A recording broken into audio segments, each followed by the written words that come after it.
Andy and his wife, Jane, share the core values of faith, family, and helping others. If you go to the NAA website, you'll find a long list of causes that they support. It's much too long to go into detail here, but just a few examples. They've built playgrounds all over Burlington for children. Jane loves helping children. They've rebuilt a school that was destroyed by a cyclone in Fiji. They've landscaped the Baden home for girls in Grand Cayman to make it a better place for them to live. And of course, they love supporting programs that make a difference at their favorite university, like the Albright Entrepreneurs Village. It's important to Andy and Jane that they not only help make the world a better place, but they also teach and encourage others to do so as well. A few months ago, I was talking to Andy about how his business is going, and it was going great, and that was good to hear because I know there'd been some ups and downs, some things that were going on that were big challenges for him. A lot of growth, lots of responsibility comes with that. And he started telling me about some changes that he'd made. He'd been in the process of buying out his co-founder, so he was kind of the sole owner of the business, and he could then build his own culture there. And he told me that he'd worked to put faith, family values, and making a difference front and center in the company's culture, vision, and strategy. Andy had based his leadership strategy in his own most sacred personal values. Andy, this is true values-based leadership, and it worked. So it's my pleasure now to welcome my friend, Mr. Andy Albright, to the stage.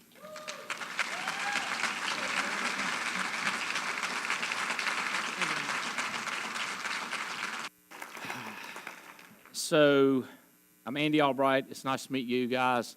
I want to tell you, first of all, I do not take this responsibility lightly. I'm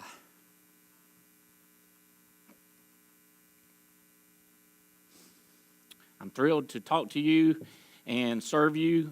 I hope it helps. I want to be crystal clear. If it were not for God, this talk would be a mess.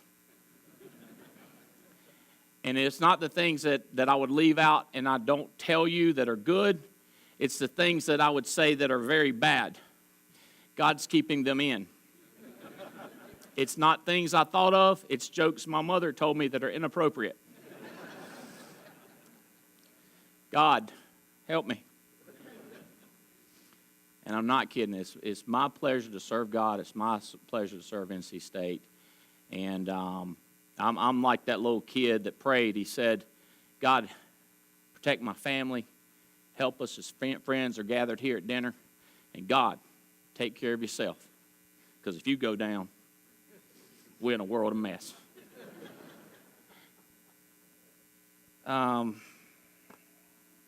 That said, before I give a talk, here's what I go through. What do I want them to know?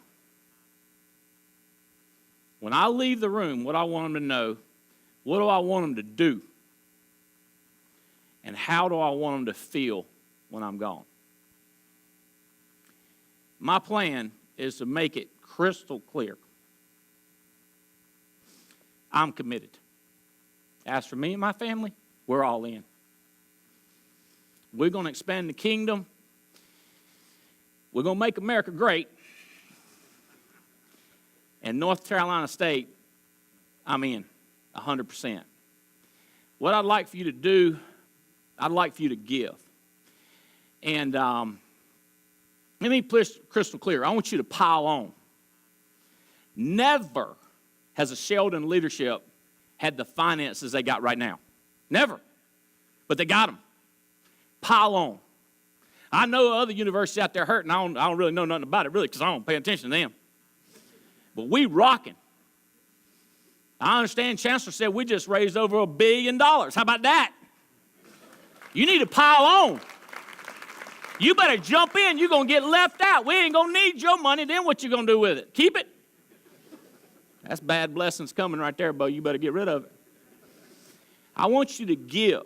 Does that make sense? And I'm talking about checks. I'm talking about money. You say, what about my time and effort? Yeah, okay, we get somebody to do that. I need your money. We need funds to fund the program.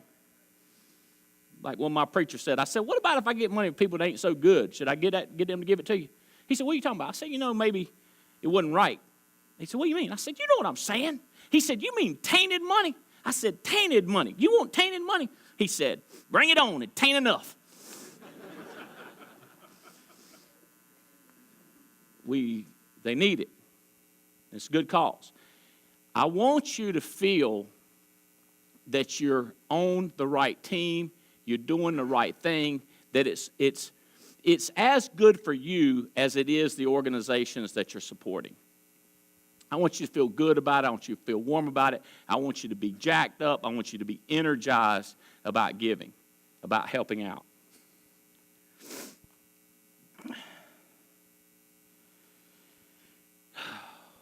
To be standing here, I told General Shelton, I said, having dinner beside you and just let my elbow, I don't know if a couple times, I just bumped it. One of the most honorable times in my life to sit there and talk beside a man like this. And I mean it. This is the people I seek. I'm 52, he's over 52. And he's wide, slam, open. I was having dinner with another good friend of mine. You may have never heard a friend of mine. You should look him up, John Maxwell. And I said, John, talk to my people about the parable of the talents. He said, you want them to give back what they've been given. I said, yes, sir. He said, you want them to become more to give back. I said, yes, sir. I want them to give 100%. He said, do they know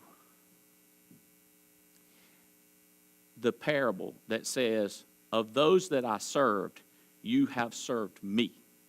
I said, you ain't talking about serving you, are you? He said, no, me, the great I am. I said, bro, that's strong right there. You going to tell them that? He said, I just told them. Those that you helped, you've helped him. And he said, Andy, here's the problem with most folks. My buddy, he's in his 70s. He just got through telling us, he said, I'm good for 10 more. He said, I checked. I'm good. He said, game plan. 10 more, wide slam open. He's all over the world.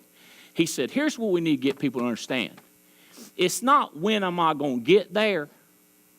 It's how far we can go. It's how much we can do on a set number of days. Let's get it done. I said, brother, that's more than I asked you to tell them. That's good stuff right there. It got me fired up. General Shelton is one of those people, Joint Chiefs of Staff. I was head Army man, head man in charge of the whole of the people with the guns and stuff. You don't give that just anybody. 53 years married. How long have we been married, Jane? 28? Lord have mercy. 53 years, baby doll. Rub up against them.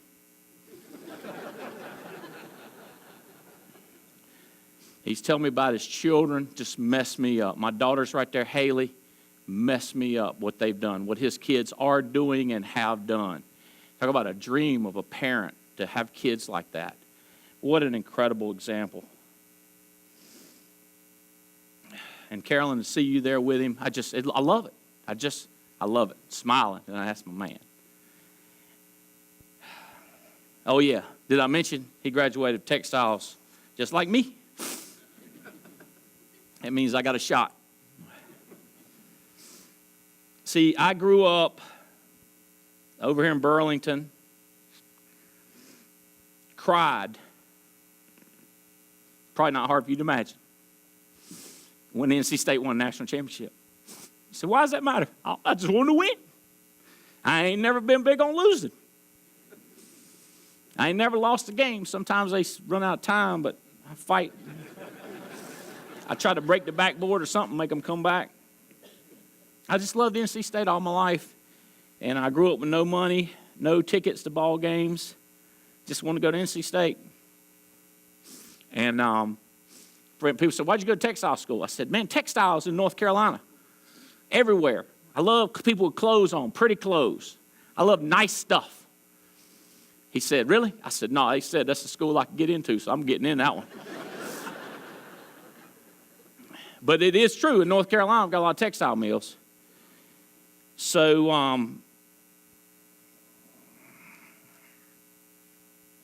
NAFTA come along, North American Free Trade Agreement. I never forget textile mill. I mean, I was in this great program training. I worked in human resources, industrial engineering, quality engineering, waste, house, garden, spinning, warping, winding, weaving, dyeing. I was all this textile mill. I was all over the place, having a white shirt, red tie on, but I was fired up, man. And this NAFTA thing come along, and one of my peers, sometimes he's a boss, sometimes he's a peer, he's sitting beside me, and they telling us about American jobs not going to go away. It's not going to affect you. I leaned over to him. I said, either they are dumb or they think we are. Either way, we're in a heap of trouble. And he said, you shut up, we're going to lose our job before we lose our job. And I said, all right. So that's when I started doing stuff on the side. Now, let me explain to you. My wife will tell you, he ain't never not done stuff on the side. I ain't big on sitting around. And I've always worked in businesses, never been scared to work. My daddy was a working man. I used to talk about my daddy. He came here for a semester before his daddy called him, told him, was the man, as he said, the man that was raising me called me home. It wasn't his daddy. He said, the man that was raising me called me home. There was work to do. I had to stop NC State. He said, I hated that. I said, yeah.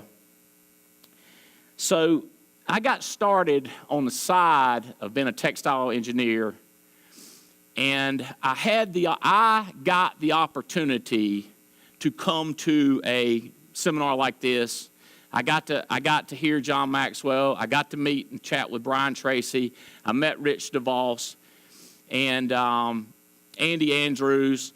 I met some of these people, and they started saying things like, you can do it.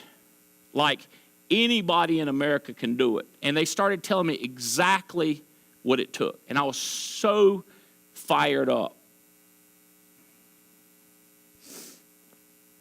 And I started doing it. So I was although I say I'd already started, when I was 27, I got an opportunity to hear it. And I started doing it.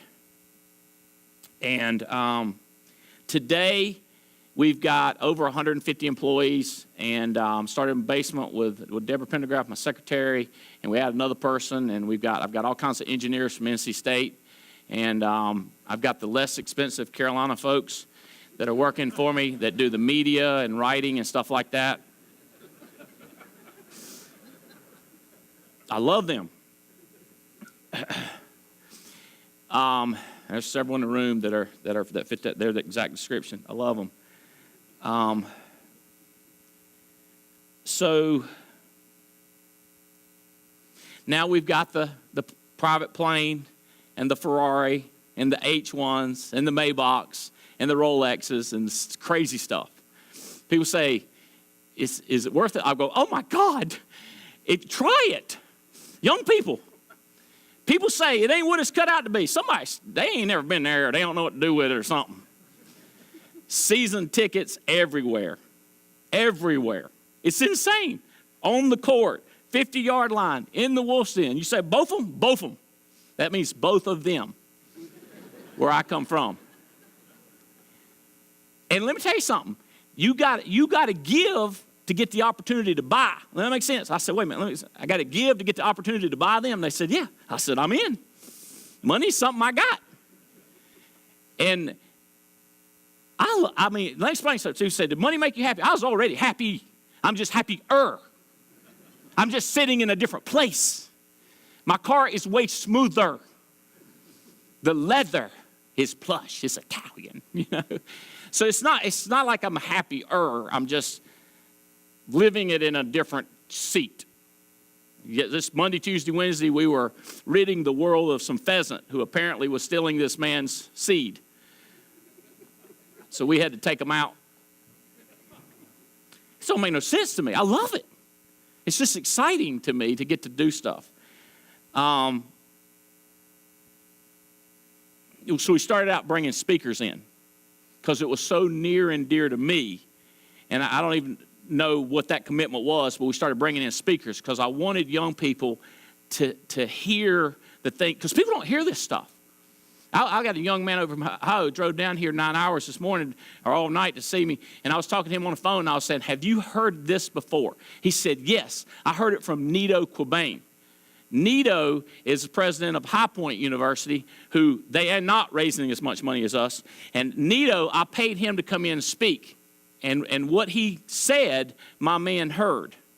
And I love somebody, these kids, they don't know. So we got to tell them. Opportunity. And it takes funds to finance this. And so it's writing. And people say, you just love writing the checks. I said, heck no, I get my CFO to do it because I hate it. But I know what I do is important.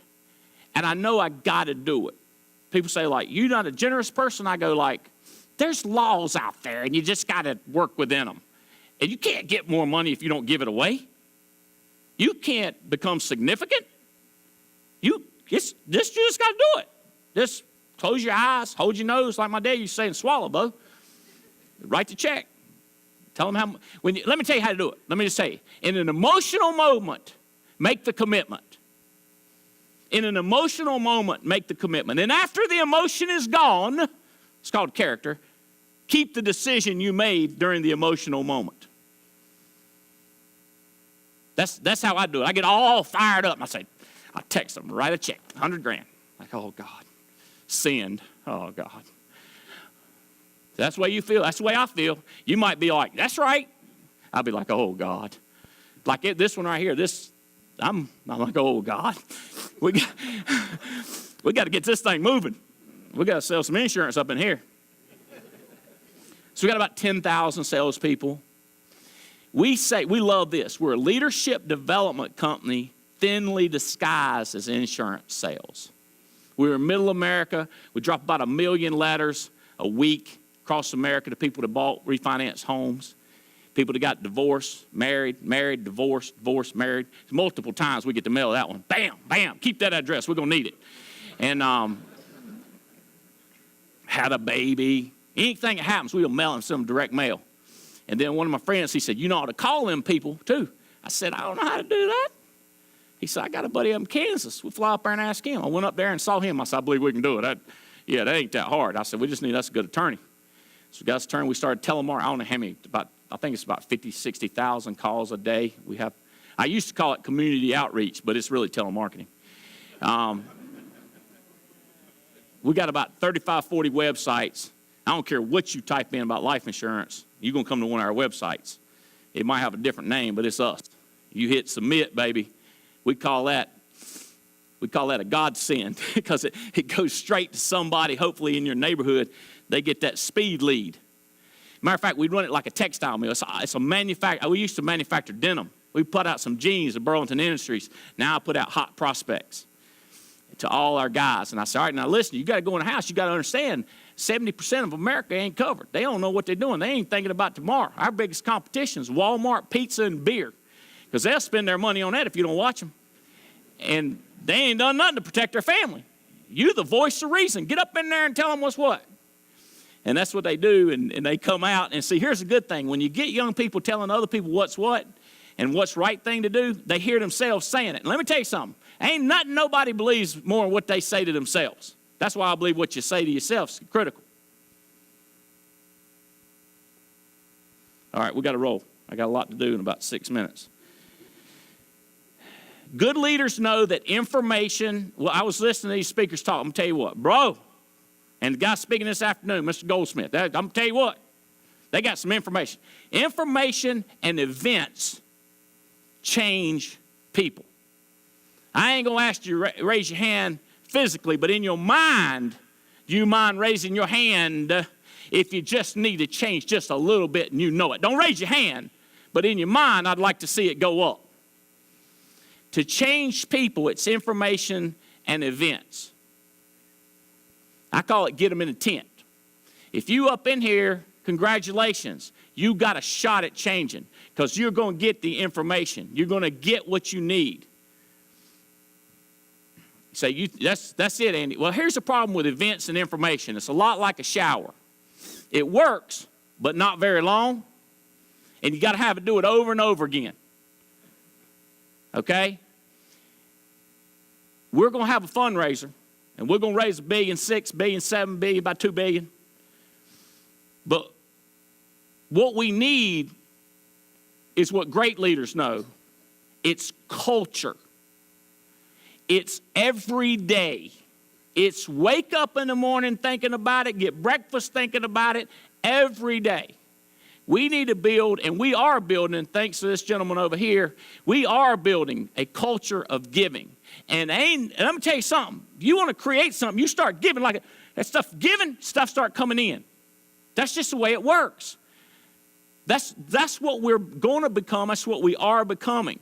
People change based on peer pressure, based on culture, based on atmosphere. It's like a diamond. You can't just take a lump of coal and turn it into a diamond, take a big hammer and hit it. It's got to have pressure from all angles, all the time, every single minute. Let me make sure you understand. I think NC State up in here. I love Nito. He's one of my favorite friends in the world. High Point University. I love him. Culture. How you doing, Andy? You bring me a check? You say he didn't say that. Yeah, he did. He'll mess around and get one. He said, I got one of my biggest checks ever from an NC State guy, so I'm going to whoop his, give me his name.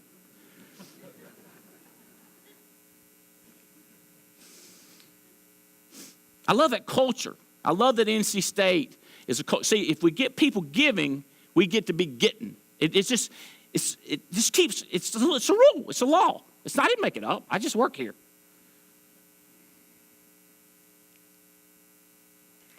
Culture creates values and behaviors. And by the way, if you don't like any of this stuff, I don't really care because I don't like some of it either. I don't like the giving it away part because you have to have faith and you can't see faith and it's not in writing. It's not a contract. Your attorneys can't come in if it don't happen.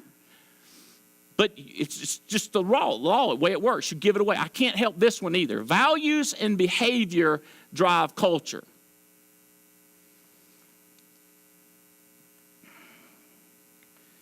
So that means, what is values? It's how we think. It's how we feel. It's what we do. It's what we say. It's what we model. It's what my kids see. Would say, see me do. Oh, I know I don't like the pressure. As one of my friends said, the higher the monkey gets up the tree, the bigger his butt is exposed. The more eyes on you. That's how you model it with that behavior and the culture. I have a lot of clothes that my wife's on me to give away. Here's what happens. I take them to the office. I said, eat them up, boys. And it's magical how I have room to buy more. I take money out of my pocket and I give it away, and it's magical how somebody steps up and starts selling like insane. People say, you shouldn't give to get. You should just give and not expect. I go, bro, I know the law. I do. It's coming. You can't stop it. You say, who said this? I say God said this. Who you say said this? A Buddha said the same thing. I was eating in Vegas, big old gold Buddha. He said the same thing. Whatever give, you're going to get. I got friends, Jehovah's Witness. I got them. I got them Mormon. They got Catholic. Same. It's the law. I tell my wife, I said, what about the law? She said, a law of giving some love, you get some love. It's just a law, baby. That's the way it's going to go down. You don't want to be without love, do you? She said, shut up with your laws. I didn't write them, baby. They're just out there. Oh, I love saying this coming up to election. I said, here we're going to need us. She's going to tax us, like she said, to kind of help the economy. We're going to need to sell more because we got something be gone. So what happened if Trump wins? I said, well, he said he's going to tax us less. We're going to need to make more. They said, you like a broken record. I said, that's right. We got to do more. That makes either way, we got to go. Let me make sure of something. My faith, my trust, my world, my end of the game, how this movie ends ain't got nothing to do with either one of them. It's a much higher source. The one that makes the laws, the one that makes the rules. That's the one I'm operating by. And either way, we got to get up and go. When that alarm clock or opportunity clock, whatever you want to call it, when it goes off, we got to go. We got to crank it up. My heart is for young people. I love textbooks. I like my book.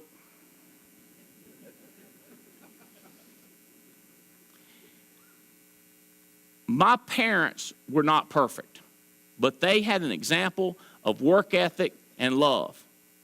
My daddy had Parkinson's disease. So I can't think of all the funny stuff, but I can't tell you. But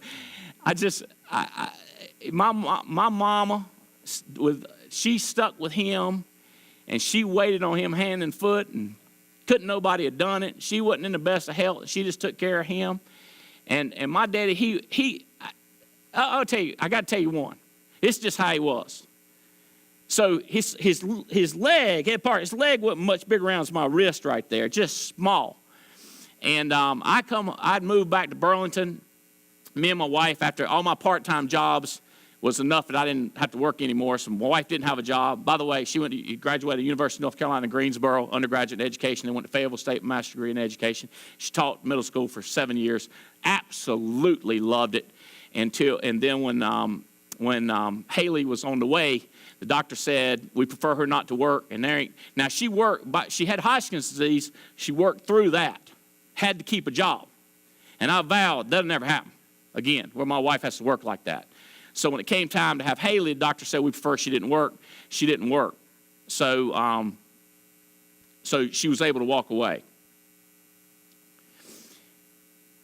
So we didn't have jobs. I moved back home, and my daddy, I said, Dad, I sure would like to have some goats. He said, I'll put a fence up for you. He said, Daddy, don't put no fence up, no goats. My daddy couldn't walk. So he would take the lawnmower and go around and fix stuff. And one day I come home. I said, where's Daddy? Jane said, I ain't seen him since before lunch. I said, that's not good. So I went walking through the fields. We got about 50 acres out there in Burlington. We were walking through the fields.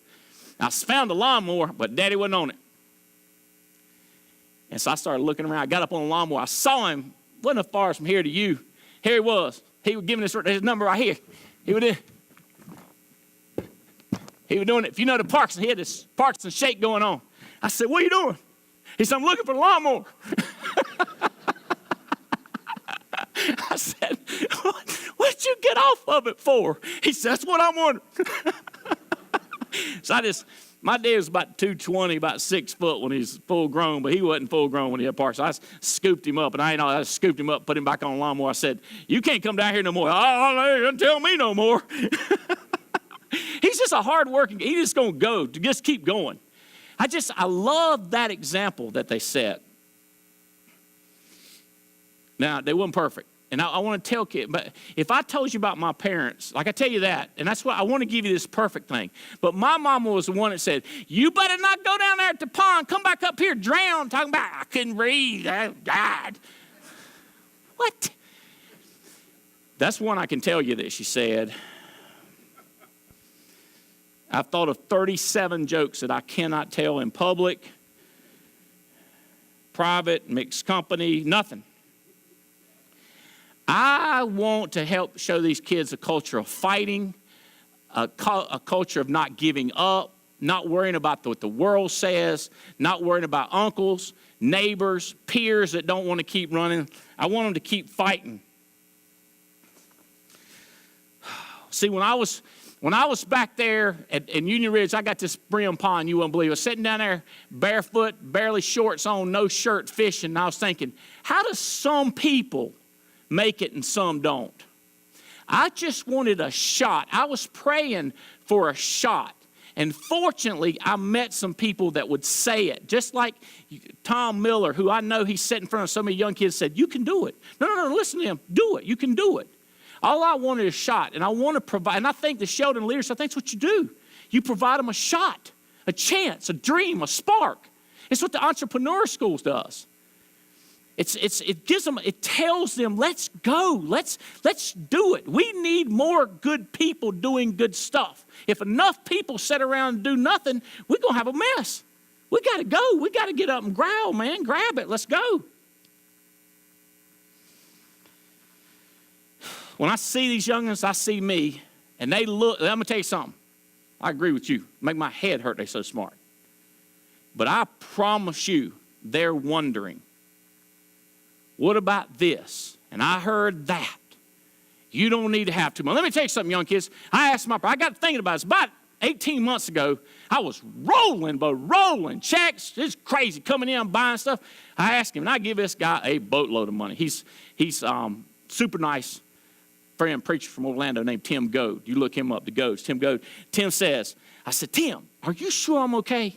He said, what do you mean? I said, all this money, it's stuff. He said, 10%, baby.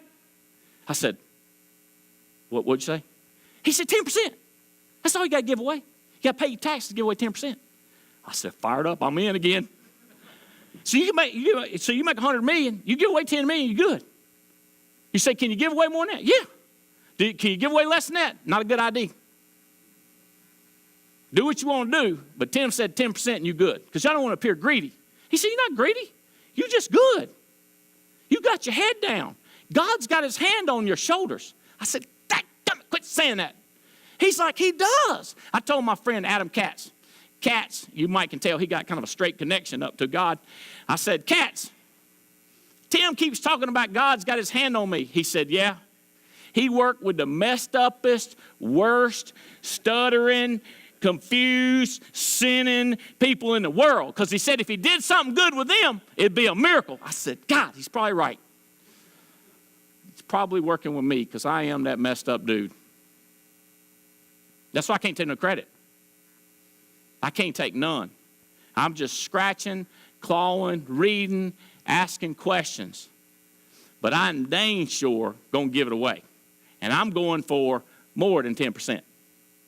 How many times I've talked to you and I ain't said I'm going to do better? I'm going to do more. It's more coming, baby. We're just getting ready to get started. NC State just getting ready to get started. We need your help. Let me tell you something. The way I look at it, you better jump on the bandwagon. This bandwagon, the train's moving out. Woo, woo! You better jump on now. Later on, you write one of them big checks, we'll be like, yeah, that's just another one. Right now, it's important. You better jump in there while it's big time, while you get you some good seats. I was mad at this basketball game. I'm way down on the end. I'm on the court, but I'm on down the end. I told Mac, he's my Carolina guy, my press secretary. I said, bro, because his time's not worth what mine's worth.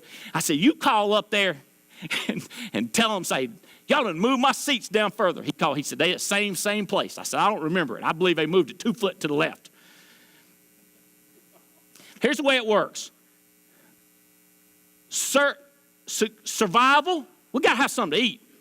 House, we got to have survival. After survival comes success. After success comes significance.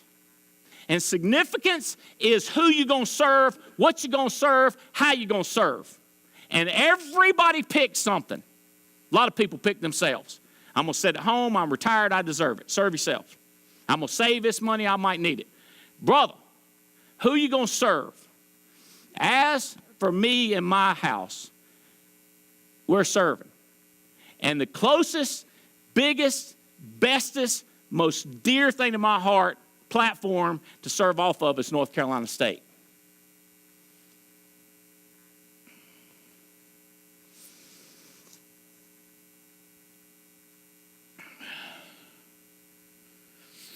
I didn't come here for your approval. I come here for his. But I come here from here to tell you something that's genuine stuff. Information and events change them, but not like culture and peer pressure. Where are you at? You surviving? You winning? You succeeding?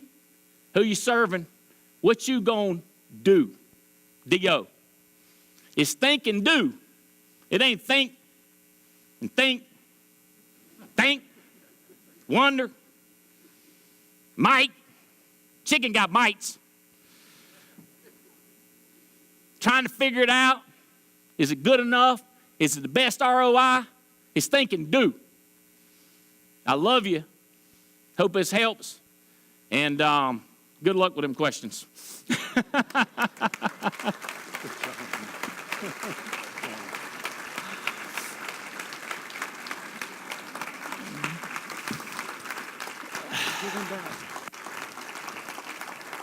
That's what I'm talking about.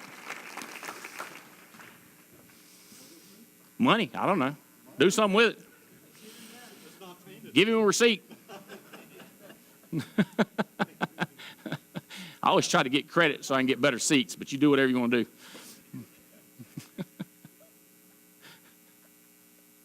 Hard to ask a question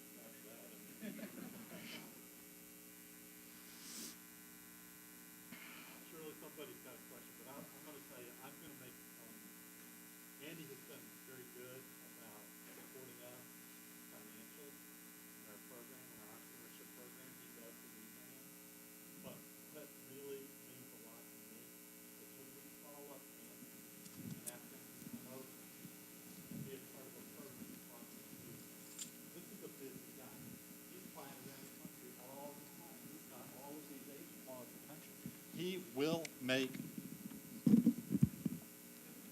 can you hear me now?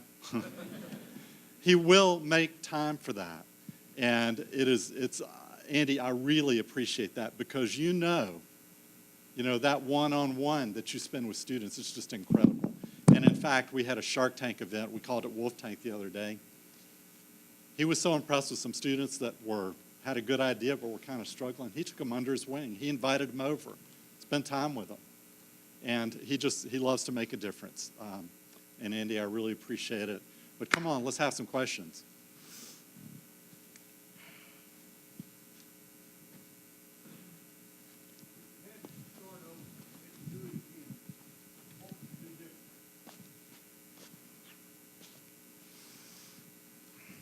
I would have loved more, gave more, cared more, drank more lemonade. I learned a lot from country songs. When did you figure it out? I ain't got it figured out. But I sat on a stage at Reynolds Coliseum, a guy named Bill Britt talked, and he said, 2 books. I've never known anybody that made multi-millions. They ain't read both of them. The Bible, the basic instructions before leaving earth, and Think and Grow Rich. And bro, I come out of my seat. I said, I'm going to read them both. So I ain't saying I learned, but I started to get a taste of it through those 2 books. Fired up and my wife tell you, I've been pretty excited. Now, 2nd grade, I figured I wasn't, 2nd grade is when I figured out I was going that way. I felt a lot better about everything in my life after that. But those 2 books really got me fired up about life. And that was about 27 years old. One other thing. The other thing he told me is the questions you ask determine the quality of your life. And so I started asking a million questions of people like General Shelton, people like Randy Woodson, people like Tom Miller. And that, to me, that has just made all the difference. To asking people that know. I love my Aunt Nanny, Aunt Sarah, and Uncle Bernard. But Lord have mercy, when I started asking people like that and I got the answers, I was like, oh, God.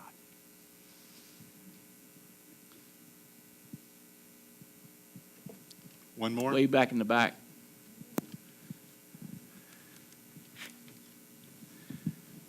Yes, you got a mic right here.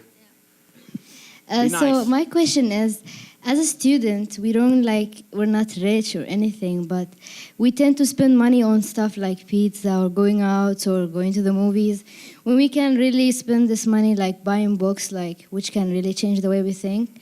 So from my really small experience, I think that information is the most expensive thing in the world. And this is why we don't really realize that. I never knew that. But I just learned from reading some books this summer that really information is the most expensive thing. And as a student, I'd rather save that money for a book or something that can really change. Okay, listen to me.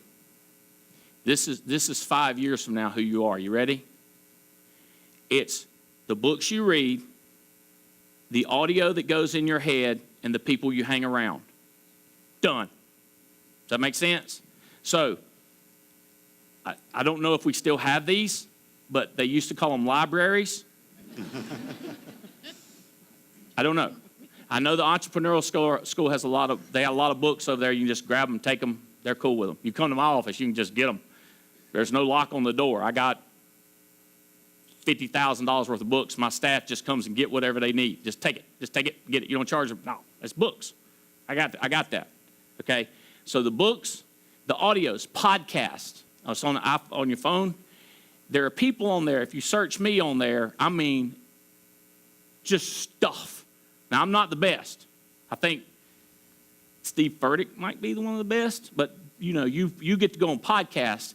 And this morning, my wife, she's like, God, I'm turning it down because I'm deaf in this ear and can't hear that one that real good. And so I have my audio running loud while I'm taking a shower and getting dressed because I ain't got time. Right? And then people you hang around. So congratulations on being here. Invest everything you got in being around the right people. 5 years. Thank you. Yes, sir, with a hat. I like it. Thank you much. My name is Alex Zachman. I am a senior here at NC State. I wanted to actually say thank you. I went to an event with the Entrepreneurship Initiative, I guess, last night, and it was first time I'd heard of it, and it was an interesting event. So my question, you talked a lot about providing capital and giving back, but as somebody who's, I guess, just departing for my career, what would recommendations be for somebody starting on the ground floor? So, ma'am, sir, it is the craziest thing. This morning, I am listening to an audio. Tell me this ain't a godsend. And here's what he said. Here's what Steve said. A man came up to me and said, I make too much money to tithe. Do you have any idea how big a check that would be? It would be bigger than my house payment. Steve said, sir, let's pray. He said, for what? He said, we're going to pray that God will reduce your income down to the point tithing makes sense. Another guy told him this. He said, when I win a lottery, baby, I'm going to give money like you wouldn't believe to Elevation Church.